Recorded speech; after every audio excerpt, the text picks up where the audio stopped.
विद्यार्थी मित्रांनो, कशा आहात? मजेत आहात ना? अशा पॅन्डेमिक सिच्युएशनमध्ये आपण सुरक्षित असाल, आपण स्वतःची काळजी घेत असाल अशी अपेक्षा करतो. विद्यार्थी मित्रांनो, मी doctor Mohan Kamble, assistant professor, department of economics, GMD arts, BW commerce and science college, Sinnar, Nashik. आपण अशा पॅन्डेमिक सिच्युएशनमध्ये, या महामारीच्या कालखंडामध्ये शिक्षणापासून वंचित राहू नये म्हणून या माध्यमाद्वारे आम्ही तुमच्यापर्यंत पोहोचत आहोत. अनेक शिक्षणतज्ज्ञ बोलत आहेत की अशा सिच्युएशनमध्ये विद्यार्थ्यांना शिक्षण कसं द्यायचं. विद्यार्थी जर महाविद्यालयात वर्गामध्येच येत नसेल तर विद्यार्थ्यांना शिक्षण कसं द्यायचं. तर आजकाल विद्यार्थी कुठे आहे हा प्रश्न विचारला जातो. तर आज विद्यार्थी हा सोशल मीडियावरती आहे, विद्यार्थी हा स्मार्ट फोनवरती आहे, डिजिटल माध्यमावरती आहे. आणि म्हणून आम्ही ठरवलं आहे की विद्यार्थ्यांना हे शिक्षण त्यांच्यापर्यंत पोहोचवायचं, ते पण डिजिटल माध्यमाद्वारे, त्यांच्या आवडत्या माध्यमाद्वारे. विद्यार्थी मित्रांनो, मी अर्थशास्त्राचा प्राध्यापक, मी इकॉनॉमिक्स शिकणार आहे. आपण नुकतीच 12वीची परीक्षा उत्तीर्ण होऊन महाविद्यालयीन जीवनामध्ये प्रवेश करत आहात. आपण कुठल्या माध्यमातून शिक्षण घेतलं आहे माहीत नाही, पण आपण FY BCom या वर्गामध्ये प्रवेश घेतला आहात. त्याबद्दल सगळ्यांचं मी मनपूर्वक अभिनंदन करतो आणि स्वागत करतो. आपण एक चांगल्या फॅकल्टीमध्ये प्रवेश केला आहात की जी फॅकल्टी तुम्हाला एक चांगल्या प्रकारचं ज्ञान देऊ शकते, चांगल्या प्रकारचा व्यवसाय, चांगल्या प्रकारचं नोकरी करण्यासाठी निश्चितपणे तुम्हाला संधी निर्माण करून देऊ शकतं. आणि म्हणून तुमचं या ठिकाणी स्वागत आहे. मित्रांनो, आपण या भागामध्ये अर्थशास्त्र विषयामध्ये कुठल्या कुठल्या घडामोडीचा अभ्यास असतो हे तर अभ्यासणार आहोतच. तत्पूर्वी आपण आपल्या अभ्यासक्रमाबद्दल बोलणार आहोत. विद्यापीठाने आपल्याला मागच्याच वर्षी चॉईस बेस्ड क्रेडिट सिस्टम ही मागच्या वर्षी सुरुवात केलेली आहे. चॉईस बेस्ड क्रेडिट सिस्टमच्या अंतर्गत सेमिस्टर विथ क्रेडिट सिस्टम लागू केलेली आहे. त्यामध्ये तुम्ही प्रवेशित आहात. तर या संदर्भात तुम्हाला चॉईस बेस्ड क्रेडिट सिस्टम आणि स्लॅबची तोंड ओळख व्हावी म्हणून हा या माध्यमातून तुमच्यापर्यंत येतो. आपला स्लॅबस, आपला पेपर हे काय आपण पाहणार आहोत. 1 बाय 1 आपण बघूयात की आपण कुठला पेपर अभ्यासणार आहोत. तुमच्या पेपरचं नाव आहे बिझनेस इकॉनॉमिक्स, मराठीमध्ये त्याला व्यावसायिक अर्थशास्त्र, सूक्ष्म असं म्हणलेलं आहे. Micro economics first, micro MICRO, सूक्ष्म दृष्टिकोनातून आपण या घटकांचा अभ्यास करणार आहोत. तुम्ही बघितला की कोर्स नंबर 113, कोर्स पेपरचं नाव आहे बिझनेस इकॉनॉमिक्स. तुम्हाला क्रेडिट्स 4 आहेत. नंबर ऑफ क्रेडिट्स तुम्हाला 3 अचीव करायचे आहेत. इंटरनल असेसमेंट तुमचं 30 मार्क्स असणार आहे. युनिव्हर्सिटी एक्झामिनेशन म्हणजे एक्सटर्नल एक्झामिनेशन हे तुम्हाला 70 मार्क्स असणार आहे. म्हणजेच हा पॅटर्न तुम्हाला 70-30 याच्यामध्ये अभ्यासायचा आहे. Total marks 100 marks. Time period किती आहे एक्झामिनेशनसाठी? 3 आवर्स, 3 तासासाठी हा तुम्हाला पेपर आहे. तर तुमच्या लक्षात आलेलं असेल विद्यार्थी मित्रांनो, तुम्ही आज जे काही परीक्षा पद्धती अभ्यासली आहे किंवा परीक्षा दिलेली आहे त्यापेक्षा हा वेगळा पॅटर्न आहे. तुम्ही 100 मार्क्सचा अभ्यास केला असणार, मात्र तुम्हाला आता 70 आणि 30चा पॅटर्न अभ्यास व्हायचा आहे. पुढे आपण बघूयात की कुठल्या कुठल्या ह्याच्या माध्यमातून विद्यापीठाने सिलेबस डिझाईन केलेला आहे. Choice based credit system semester first, paper business economics macro first, व्यावसायिक अर्थशास्त्र सूक्ष्म पेपर पहिला, course code 113, credits number of credits 3, objective of this course. First objective आहे the impart knowledge of business economics. Second objective आहे clarify macroeconomics concept. Third objective आहे analyze the interpolates chart and graphs. And lastly, understand the basic theories, concept and macroeconomics and their applications. म्हणजे तुम्हाला एकदा business इकॉनॉमिक्सबद्दल कशा प्रकारचं ज्ञानार्जन करायचं, यामध्ये वेगवेगळ्या स्वरूपाच्या मॅक्रो लेवलवरती काही घटक कन्सेप्ट समजून घ्यायचे आहेत, ग्राफ समजून घ्यायचे आहेत, चार्ट समजून घ्यायचे आहेत आणि एकूणच basic theories, concept macro economics कशा ॲप्लिकेशन्स होत असतात, बिझनेस फर्म्स इंडस्ट्रीज कशा प्रकारे ॲक्च्युअली काम करते, मॅक्रो लेवलवरती बेसिक ग्राउंड लेवलवरती आपण हा पेपर एकदम बेसिक याच्यावरती अभ्यासणार आहोत. तर हे झालं पेपरचं ऑब्जेक्टिव्ह, कोर्स कोड आणि क्रेडिट. त्यानंतर आपण टॉपिक वाईज बघूयात की तुम्हाला कशा प्रकारे सामोरे जायचं आहे, परीक्षेला सामोरे कशा प्रकारे जायचं. एकूण पर सेमिस्टर तुम्हाला 3 चॅप्टर दिलेले आहेत, 4 चॅप्टर दिलेले आहेत.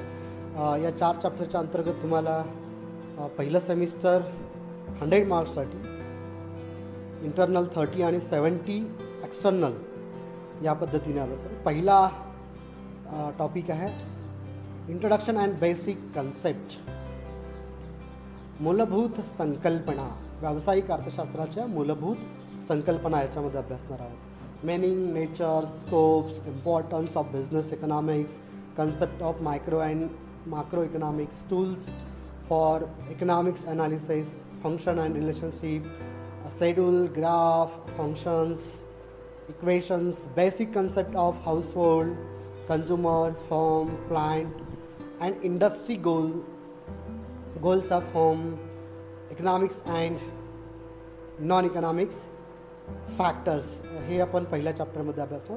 तर मराठीमध्ये व्यावसायिक अर्थशास्त्राची अर्थ व्याख्या, व्यावसायिक अर्थशास्त्र स्वरूप, व्यावसायिक अर्थशास्त्राची व्याप्ती, व्यावसायिक अर्थशास्त्राचे महत्त्व, त्याच्या वेगवेगळ्या संकल्पना, अर्थशास्त्रामधील सूक्ष्म आणि स्थूल अर्थशास्त्रामधील फरक, व्यावसायिक अर्थशास्त्रातील विश्लेषणाची साधने, अर्थशास्त्रामध्ये कुठल्या कुठल्या प्रकारचे टूल्स वापरले जातात, कुठले फंक्शन्स रिलेशनशिप आहे, शेड्यूल्स आहेत, ग्राफ्स आहेत, इक्वेशन्स आहेत. तर या माध्यमातून आपण अभ्यासणार आहोत, काही गोल्स अभ्यासणार आहोत. हे पहिला टॉपिक्स आहे. तर हा पहिला टॉपिक्स आपण वेगवेगळ्या घटकांतर्गत अभ्यासून परीक्षेला सामोरे जायचं आहे. विशेषतः 16 ते 17 शेड्यूलमध्ये लेक्चर्समध्ये हा टॉपिक संपणार असतो. परीक्षेचं डिझाईन तुम्हाला पुढच्या ह्याच्यामध्ये सांगितलं जाईल की कशा प्रकारे मार्क्स डिझाईन केले जातात. आता सेकंड टॉपिक आहे कन्झ्युमर बिहेवियर. यामध्ये प्रामुख्याने कन्सेप्ट ऑफ युटिलिटी टाईप्स, कशा प्रकारच्या युटिलिटी कन्सेप्ट आहेत या संदर्भात आपण हे करणार आहोत. Cardinal approach, law of dimensions marginal utility and law of equal marginal utility, म्हणजेच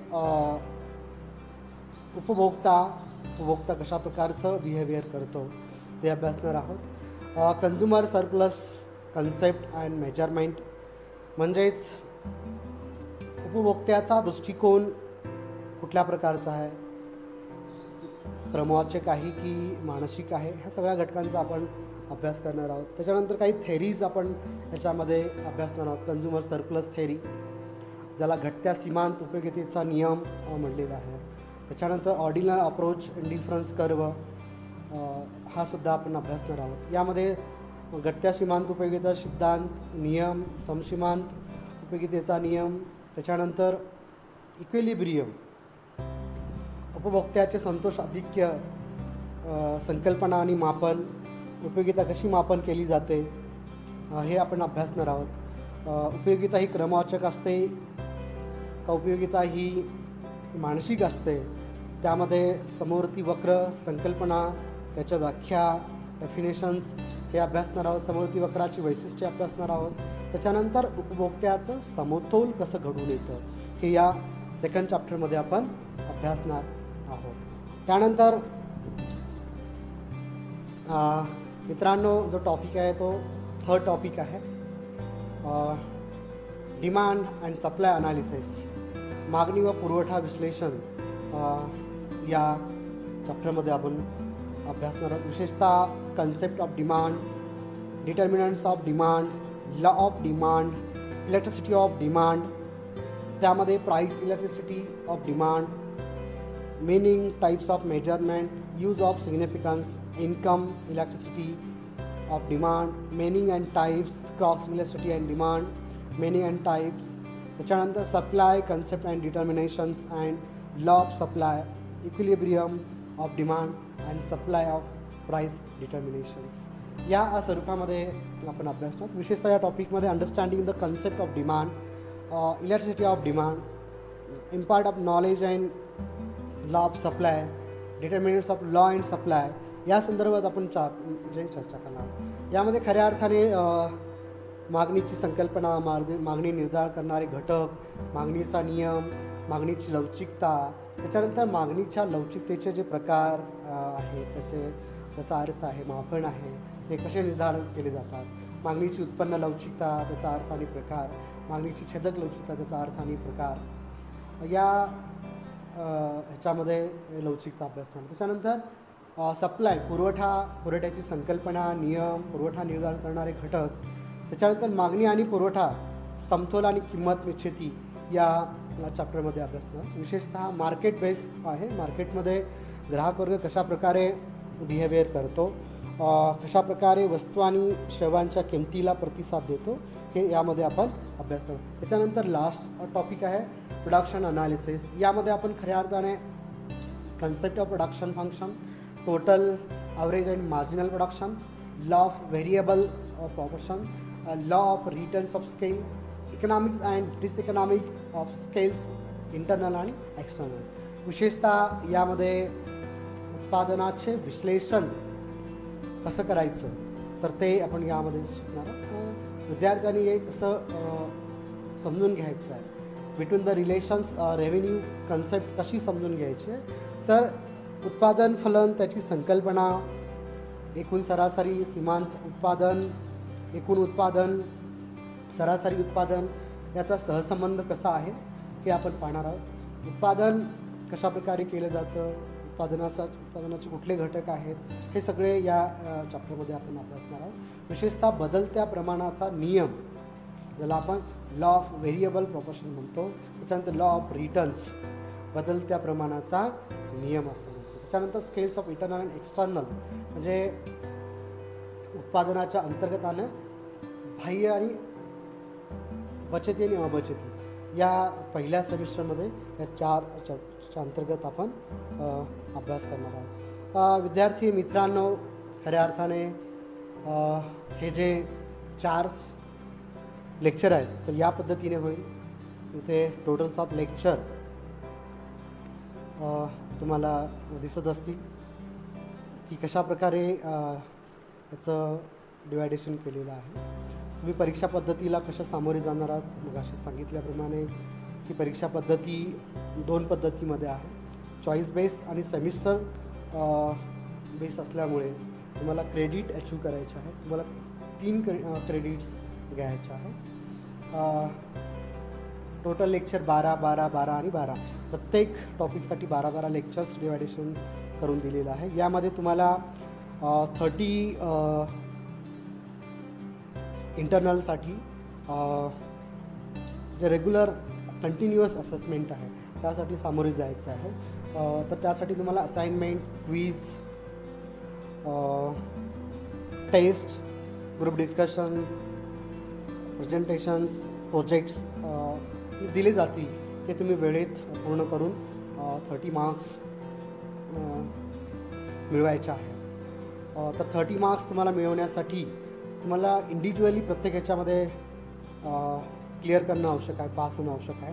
तुम्हाला 30पैकी मिनिमम 12 मार्क्स अचीव करणं आवश्यक आहे. जर तुम्ही 12 मार्क्स अचीव नाही केले तर तुम्ही इंटरनलमध्ये फेल होऊ शकता.